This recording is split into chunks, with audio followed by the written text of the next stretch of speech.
Boscobel itself was established, we think, in 1798, and the oldest known grave we have is from 1813.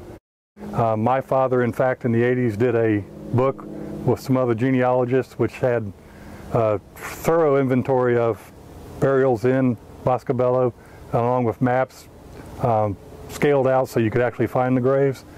There was an effort 10 years later to update that information. That's been published. However, we're finding out today, going back looking at those maps, that some of those gravestones that were documented then are gone. We have a team from UNF out here today who are revisiting those maps and redocumenting and looking at 5 gravestones in particular during this trip.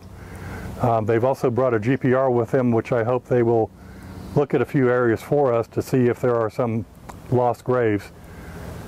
Well, I usually teach an Anthropology of Death class every couple of years, and it's looking at global patterns of funeral practices and rituals. This semester I'm teaching a version of that class. It's a community engaged version. So the students are working in cemeteries throughout the community, everywhere from Middleburg to up here on Amelia Island to St. Joe's Cemetery downtown. And we're doing a variety of different things. We're using the theories and methods that we're reading about and learning about in class and applying them out in the field. Well, part of my role is to analyze my plot with the current maps, and we determine if there's been any new gravestones or if there's any discrepancies, if there's someone here that hasn't been noted before. We've been basically collecting data on gravestones, on how properly damaged they are or how properly taken care of they are. We've been looking at different types of gravestones, seeing what cultural reference they have, seeing what type of symbols they show for the family member. So this is our ground penetrating radar equipment. It's sometimes referred to as GPR, and what it does is it sends a pulse of radar into the ground, and much like radar used at an airport, for example, that radar is reflected back to the machine, and it records the intensity of the reflection and also the time it takes for that signal to reflect back to the machine.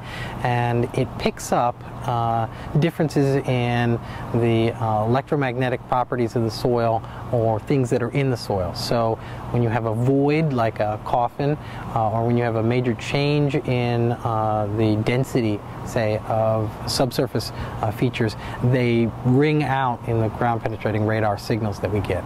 So it makes it very useful for making identifying where graves are. You can run the GPR over known grave locations and it will show you what they look like, and then you can run it over a similar space with no markers and see if you get similar signals which would indicate unmarked burials. We think we have a lot of burials in here that have been lost and need to be preserved before any more burials are put in place. It would be great if UNF could provide that service for us here. Any cemetery that's this large and that has been used as long as this one has usually contains some unmarked burials.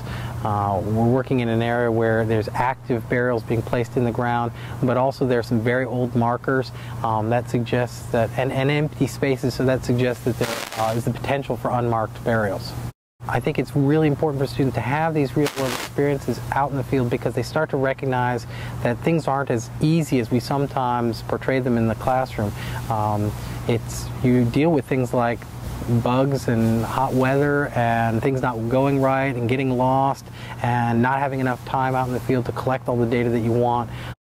I think the hands-on work is great because it forces us to take classroom lecture material and reading material and actually apply it to real-world application, and I think that's important for any job. And also it's great for, if any of us are looking to go to grad school, we get to, put on our resume that we've worked with GPRs and total stations and that we've actually been out in the field and conducted our own data testing and research and those kind of things. There are hundreds of cemeteries in the Jacksonville area, and they often have this issue of unmarked graves. And so we've gotten a number of, since we started doing this kind of work, we've gotten a number of requests from different cemeteries for us to do more of it.